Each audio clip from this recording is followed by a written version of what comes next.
राजेश अपनी पत्नी लता, बेटे सुनील और बहू आशा के साथ शास्त्री नगर में रहता था। आशा अपने सास ससुर के साथ बिल्कुल भी अच्छा बर्ताव नहीं करती थी। एक दिन, बहू, मेरी ये छड़ी टूट गई है, चलने में बड़ी परेशानी होती है, तो सुनील से कहकर नई छड़ी बनवा देना।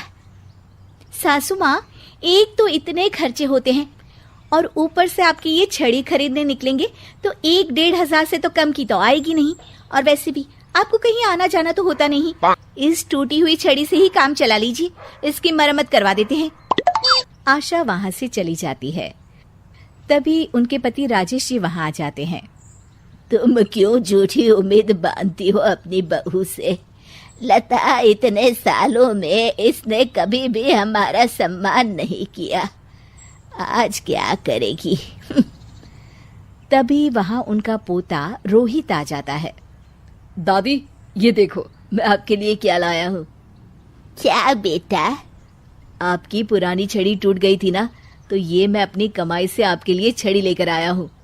अब आप ये पुरानी छड़ी छोड़िए और ये वाली छड़ी हाथ में पकड़िए और ठाठ से चलिए। राजेश जी और लता जी एक दूसरे को देखकर मुस्कुराते हैं कि कम से कम उनका पोता तो उनका सम्मान करता है।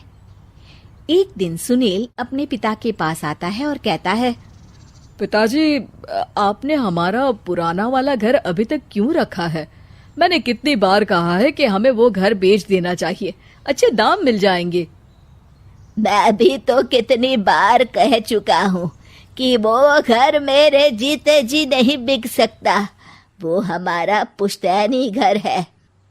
ओफो पिताजी, कब तक इन पुश्तैनी घर को संभाल के रखेंगे? अब छोड़ भी दीजिए मोह माया, आपके पूजा पाठ के दिन है, कहाँ आप एक घर के मोह में लगे हुए हैं। घर का मोह नहीं है बेटा, कुछ चंद यादें हैं उनका मोह है, पर तुम ये बात नहीं समझोगे। आपसे तो बात करना ही बेकार है। लता जी और राजेश जी अपने बहू बेटे के इस दुर्व्यवहार से बहुत दुखी होते हैं। उनके बहू बेटे उनके साथ दुश्मनों जैसा बर्ताव करते थे। एक दिन जब रोहित घर आया तो देखता है कि उसकी माँ आशा अपनी सास को भला बुरा कह रही होती है। आप दोनों ने तो हद कर रखी है, बस हर वक्त कोई ना कोई मांग रहती है आपकी। अरे बहू, मैंने तो बस इतना ही कहा कि तेरे ससुर जी को ठंडे पानी से नहाने में तकलीफ होती है, तो इनके लिए गर्म पानी कर दिया कर। अगर मेरे हाथ पांव चल रहे होते ना, तो मैं ही कर देती, तुझसे ना कहती। हाथ पांव तो अभी भी चलते हैं सासू माँ आपके, बस आप चलाती नहीं है। क्या मैं नहीं जानती कि ये सब नाटक है आपका, ताकि सारा काम मुझे ही करना पड़े। आशा वहां से चली जाती है और रोहित अपनी दादी के साथ इतना दुर्व्यवहार होता देख गुस्से से तिल मिला जाता है। वो गुस्से में अपनी माँ के पास जाता है। माँ, ये तुम किस तरह से दादी से बात करती हो? अरे तुझे नहीं पता बेटा, उनके तो 50 नाटक रहते हैं। खैर तू ये सब छोड़, मुझे तुझसे एक बात करनी है, और वो भी खुशखबरी वाली। कैसी खुशखबरी माँ?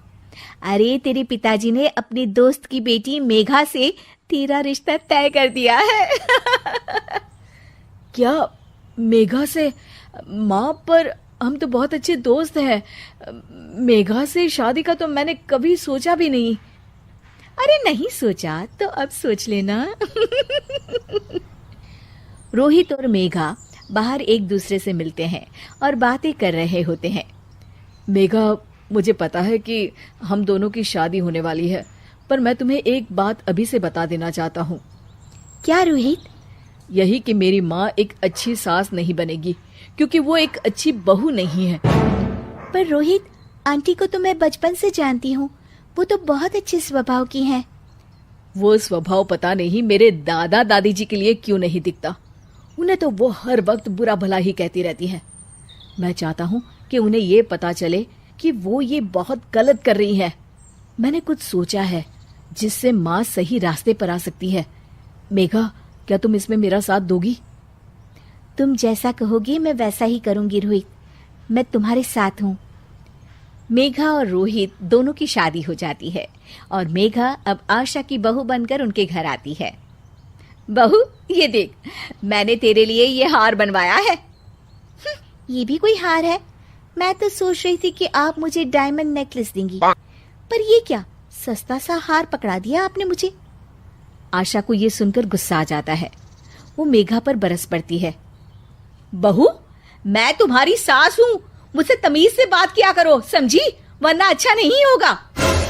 मम्मी जी, मैं भी आपकी बहू हूँ, आप भी मुझे ये धमकी मत दीजिए।